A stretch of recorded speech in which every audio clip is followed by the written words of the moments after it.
Welcome to steno series.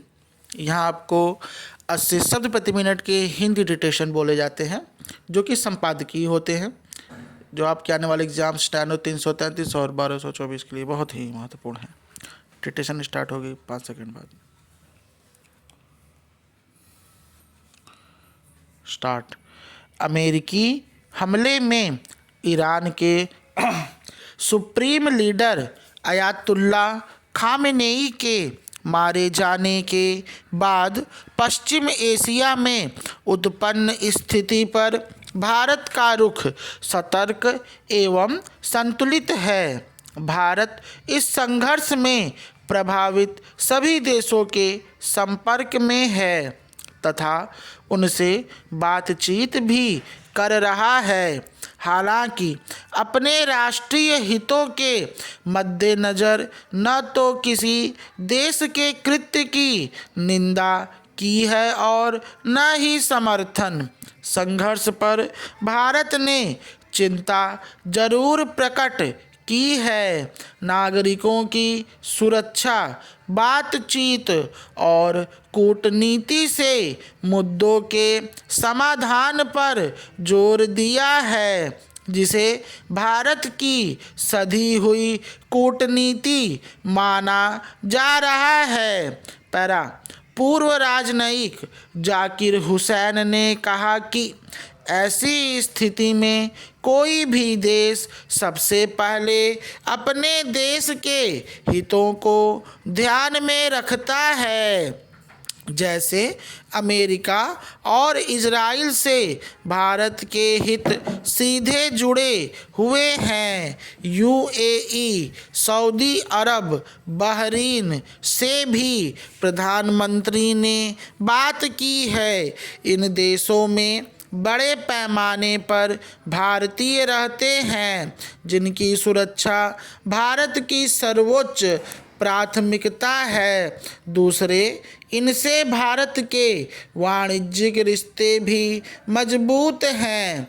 विदेश मंत्रालय के सूत्रों ने कहा, पश्चिम एशिया की स्थिति पर भारत अपनी नीति के अनुरूप लगातार चिंता जता रहा है तथा संघर्ष रोकने का भी अनुरोध कर रहा है।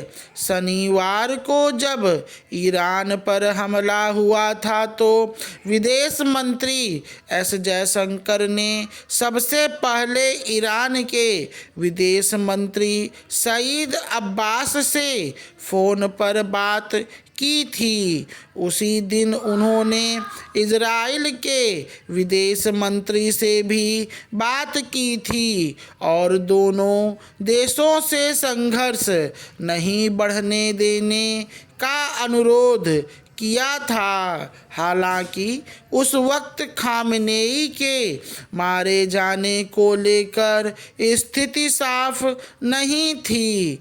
सूत्रों की माने तो बहुत जल्द भारत फिर से ईरान से बात कर अपनी संवेदनाएं प्रकट कर सकता है। पैराग्राफ। अमेरिका और इजराइल दोनों द्वारा ईरान पर किए गए हमलों के बाद पश्चिम एशिया में तनाव गहरा गया है। इस घटनाक्रम पर सोमवार को विश्व के प्रमुख देशों ने तीखी प्रतिक्रियाएं दी हैं।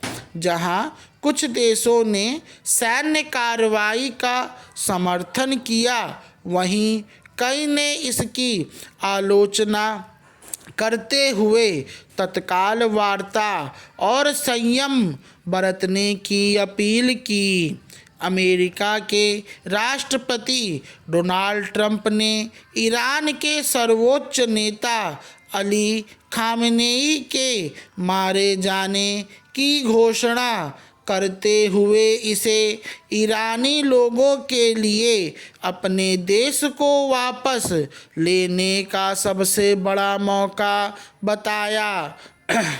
दूसरी ओर रूस, चीन और स्पेन ने हमलों की कड़ी आलोचना की। रूस के विदेश मंत्रालय ने इसे संयुक्त राष्ट्र के एक संप्रभु सदस्य देश के खिलाफ पूर्व नियोजित और बिना उकसावे का आक्रमण बताया। चीन ने सैन्य कार्रवाई रोकने और तत्काल संवाद शुरू करने की अपील की। ब्रिटेन के प्रधानमंत्री कीर स्टारमर, फ्रांस के राष्ट्रपति इमैनुअल मैक्रों और जर्मनी के चांसलर फ्रेडरिक मर्ज ने संयुक्त बयान जारी कर अमेरिका और ईरान से वार्ता बहाल करने का आग्रह किया।